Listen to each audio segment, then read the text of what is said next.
One of the questions that I often get asked or hear or end up chatting about is concept of fear in the scriptures. People often feel like there is a paradoxical truth or confusing call. Am I supposed to fear God or am I not supposed to fear God? Is the fear of God a good thing, or why is God telling everybody not to be afraid? What are these? It feels like conflicting. And so one of the ways that shows up is in a teaching that's fitting for our festival edition playlist. It's that time of year where we're rolling up on the high holidays. And the first of those high holidays is Yom Teruah, the Day of Trumpets. Some will call it Rosh Hashanah. The scripture calls it Yom Teruah. Torah does. And so there's this conversation, as usual, that was had by Rabbi Fohrman at Aleph Beta. I am, as usual, going to put a link to that teaching in the description of this video so that you can actually go hear the more in-depth and better and thorough explanation. It may sit behind a membership paywall for a lot of you, but if you're a member there at Aleph Beta, I'm often sharing these teachings and hoping that they'll be beneficial for you all and encouraging you to go chase down that original teaching. Fohrman did this teaching in the midst of a 2-hour lecture that he gave in preparation for Yom Teruah. And I just found it really, as always, super fascinating. And so I'll put a link to that in the description. But Fohrman said he wanted to chase down some interesting midrashim, different midrash stories and teachings. One in particular that stood out to him this year. And there's a midrash where it says in one of the rabbinical teachings, I think he said it was in the Mishnah, he said the rabbis say that one of the reasons why we blow trumpets, we blow the shofar on Yom Teruah, is to confuse the Satan, to confuse the Hashatan, which is an interesting idea. And he actually asks the class, the group that he's teaching, he says, what seems odd about that midrash? And the people are like, well, it seems odd that Satan would be like tricked every single year, like every year, like he falls for the same trick. That feels odd. And so Rabbi Fohrman said, yeah, I want to chase this down. He says, it's interesting. There's another midrash, and I think he even insinuated it's one of the only places that he can think of where this idea of the Satan and confusion shows up. And he said it shows up in another midrash about the golden calf. And the midrash tells the story, like how did the people, like Moses goes up on Mount Sinai. It's this great moment of revelation. There's so many amazing things happening according to the story. How do the Israelites fall for this, end up creating like one of the darkest stories, this dark idolatry and sinful rebellion? How do they fall for that? Well, the Midrash says that Satan comes to them. And the Satan, that's how the Hebrew always phrases it, the Satan, the adversary, the opposer, the Satan, the Satan. Ha is the definite article, Ha-Shatan, the Shatan, the adversary. And we're told that the adversary comes to them. And he says, listen, Moses isn't coming back. And the people of God don't listen to him. And the Satan says, hey, listen, your greatest fears have come true. He's not coming back because he's dead. He's dead. And we're told in the Midrash that the Israelites don't listen to the Satan. And so the Satan doubles down, and the Satan shows them a picture of Moses in a coffin in heaven.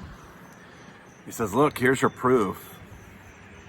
And the people go to Aaron, and the Midrash says, that's why it says, this man Moses. This man Moses, we think he's dead. This man Moses, we don't think he's coming back. And so we need to do something. We need to make this golden calf, because this man Moses, and they said, this man, it's in the Hebrew, it's like they're pointing at something. This man. Which man? This man in this picture. Like the Satan has given us a picture, and it's proof that Moses is dead. And so there's this story about how the Satan has confused God's people. But then on Yom Teruah, the same rabbis say, it's a day where we confuse the Satan. Rabbi Fohrman says, I find this interesting. It's like these two midrashim are trying to talk to each other. And he says, I think that's not a coincidence. I think the rabbis want to see us having a conversation, because these two stories are essentially about the same story. Both of these midrashim are showing up in different passages, but they're all talking about the same essential story. On Yom Teruah, we're remembering the sound of the trumpet. Well, the sound of the trumpet showed up at Mount Sinai. And you're thinking to yourself, well, Shavuot is the festival where we remember the gate. Yeah, and that's true. And these holidays often talk to each other, these spring and fall holidays. But we've talked before on this playlist about Aleph Beta's teachings about Shofronot, Malchanot, and Turot. Shofars and kingship and memories. I think we did that, if not last year, it was the year before. And that rabbinical teaching says this whole day is supposed to remind us of that day at Mount Sinai, where God gave us His covenant, His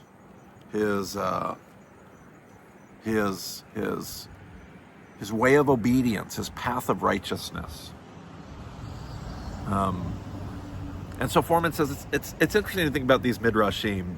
He says I go back to the story of the golden calf, where the midrash says that the Satan confuses the people. He says what makes no sense to me is if I were in a courtroom and the Satan, the accuser, was going to be accusing God's people and saying, look, here's what happened. I did this and I did that, and they made a golden calf. He said, if I'm the defense attorney mounting a defense for the people of God, I'm calling out Satan for entrapment.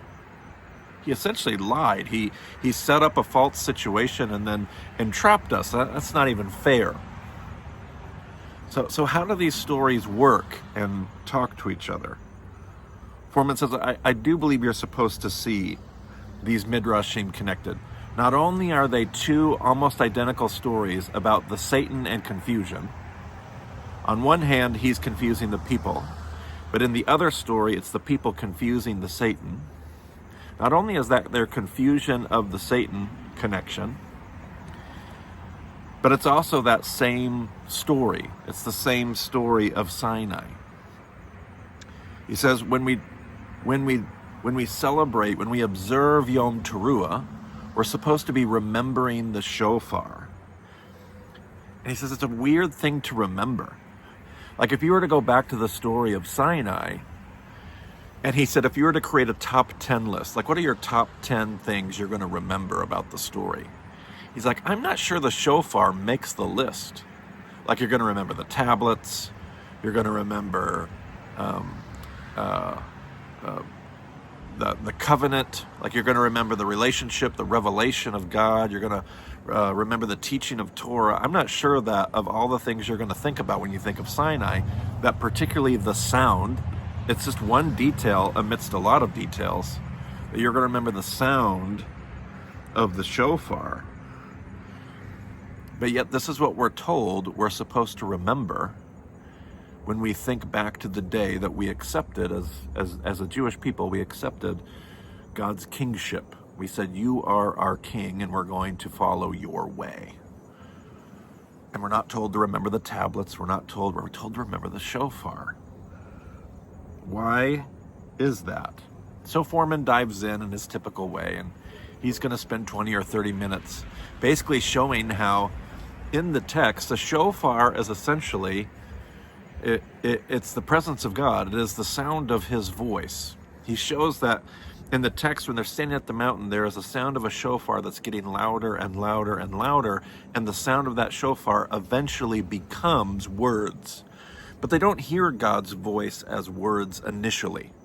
They hear God's voice as his presence, and they hear his presence as the sound of a shofar that's getting closer and closer and closer. And eventually that shofar, the sound of that shofar, becomes a voice that they would recognize in speech. But they initially hear his incoming presence as the sound of a shofar. In Deuteronomy, Fohrman will talk about how the story says, you didn't see me. Like, God didn't want them to be a people of the eyes. He wanted them to be a people of the ears. God didn't want them to see his presence. So he says, you didn't see me. I came to you in a dark cloud. You saw nothing out of the darkness. But you heard the voice of the shofar. And so we're remembering this voice. And we're remembering the fact that this voice was something greater than just the words themselves. And so the rabbis say, okay, Yom Teruah is the day where we remember that time we heard God's voice. That same day, essentially, that Satan came and tricked us with the golden calf. That same kind of, whether it was the same exact day or not, it's that same story. It's our time at Sinai. We're going to remember that time at Sinai, and it's time for us to get our revenge on the Satan. And so when we blow these shofars, Fohrman says, it's a lot of things, but one of the things it is it's like we're mimicking God's voice. You see, we're confusing the Satan because we're mimicking the voice of God. Satan shows up to accuse us. And we're not going to get into this in this video, but this is somewhat attached to what comes next, because 8 days from now, well, not from now, but 8 days from Yom Teruah, we're going to celebrate Yom Kippur and God's forgiveness and atonement and rescue. That's really where the tricking, the confusing of the Satan shows up. But we're gonna mimic God's voice. Maybe if I were to do another teaching, I would say we're going to get him to show up early, rather than when he ought to show up. And so Fohrman says, I find it interesting. There's another story that I feel like is relevant. It's the story of the Akedah, the story of Moses sacrificing his son Isaac, the binding of Isaac. It's another story about the Satan. And the rabbis say, it takes Abraham 3 days to get to the mountain with his son Isaac, which it shouldn't. And so the rabbis say this shows that there is a real battle being waged on the way. Something's getting in the way of Abraham as he takes Isaac to the mountain. And the midrash says that the Satan comes to Abraham and he appears to him as an old man. And he says, where are you going? And Abraham says, I'm going to pray. I'm going to go pray to God. And the Satan says, well, how are you going to pray? If you're just going to pray, why do you got fire? Why do you got a knife? And Abraham says, well, I'm going to offer sacrifice when I go to pray. And the Satan says, oh, okay, but where's the sacrifice? He says, all you have with you is your son. You're going to sacrifice your son?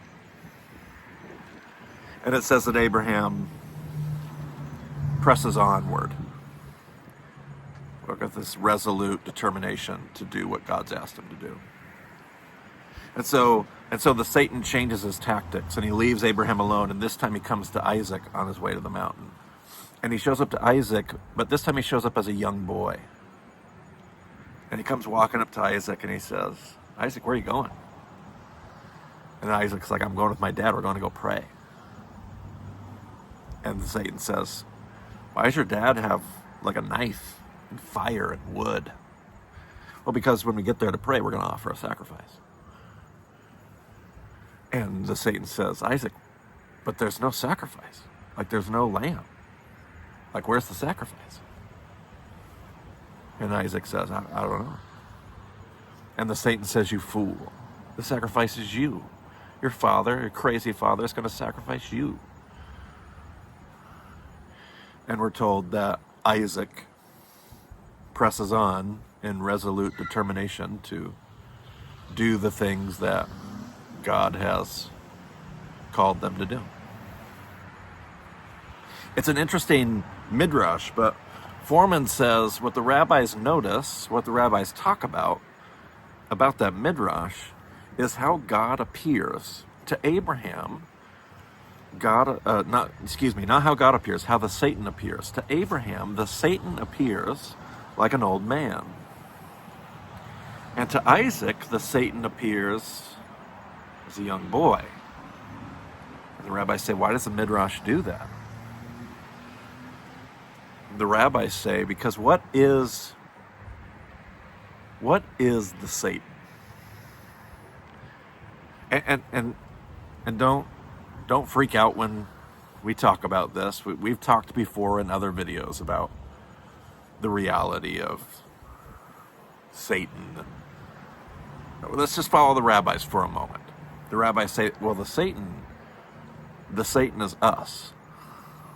The Satan is really just a reflection of the things that happen in us internally. The Satan, to put it in rabbinical speak, the Satan is our own internal fear. The Satan, the adversary, that voice shows up to us like ourselves because it is the voice of our worst fear. To Abraham, the fear that God won't provide a sacrifice. To Isaac, the fear that he is the sacrifice. And Fohrman takes this and he spins it back to these stories at Sinai, to our observance of the high holidays and Yom Teruah and the Day of Trumpets and the incoming day of Yom Kippur and the Day of Atonement. And Fohrman says, what is the Satan? The Satan is doubt and fear. The Satan is the terror of what we think. Actually, in the lecture, Fohrman goes back to the story of Sinai and he shows the fear. God comes and they hear the voice of the shofar that gets louder and louder, and eventually that voice becomes words. And these words are God giving them the 10 Commandments, right? And right as God's giving them the 10 Commandments, the people say, actually, Moses, we don't want to talk to God. We want you to go talk to God. Because if we hear God, we're going to die. What are the people full of? The people are full of fear. And so this fear is at play. It's the same fear that plays on them in the golden calf midrash when they're afraid that Moses has died. If Moses has died, they won't be able to commune and talk with God. If Moses is dead, they don't want to talk to God. They're full of fear.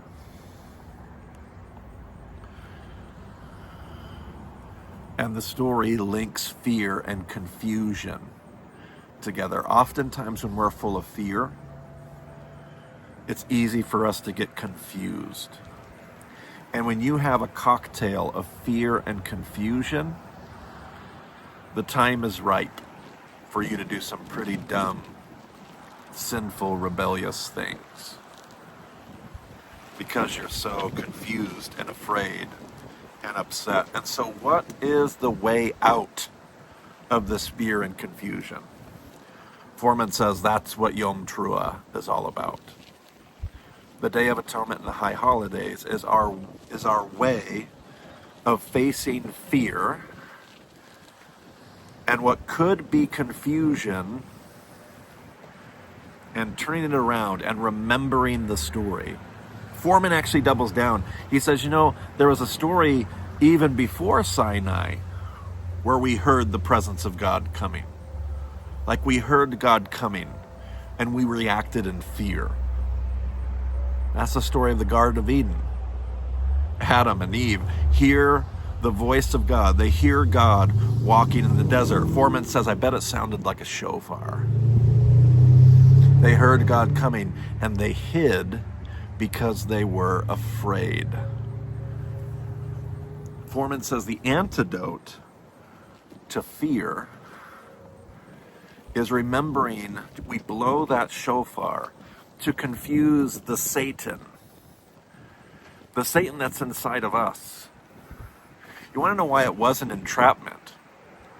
Why, if you're standing in a courtroom, it's not unfair? It's because the Satan isn't just an abstract accuser. The Satan is the stuff that we wrestle with internally. That's why it's not entrapment.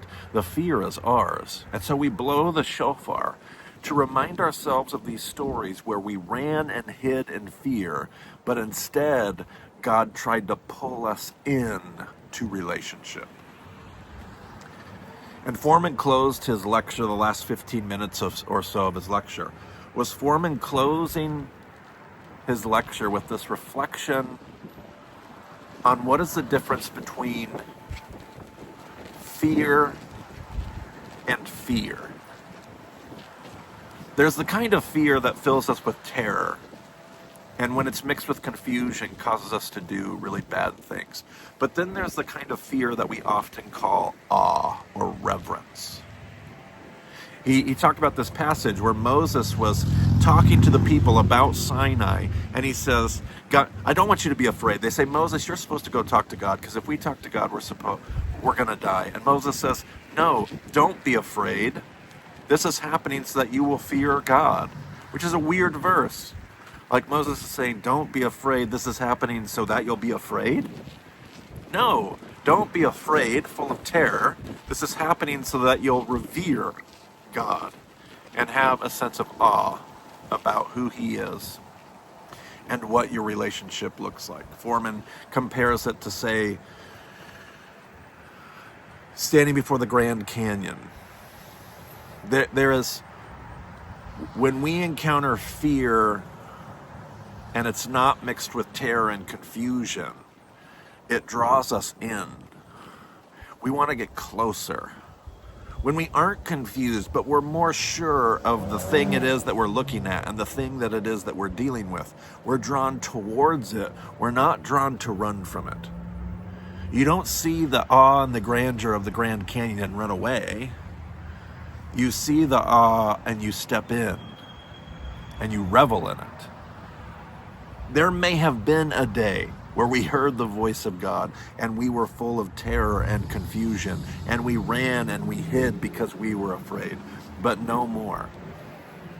We now know the God that we serve, like a father, like a spouse, like a relationship where we used to not know who they were and we were confused and terrified, but now we know who they are. And so we don't run away, we run to. Why do we confuse the Satan by blowing the shofar at Yom Teruah?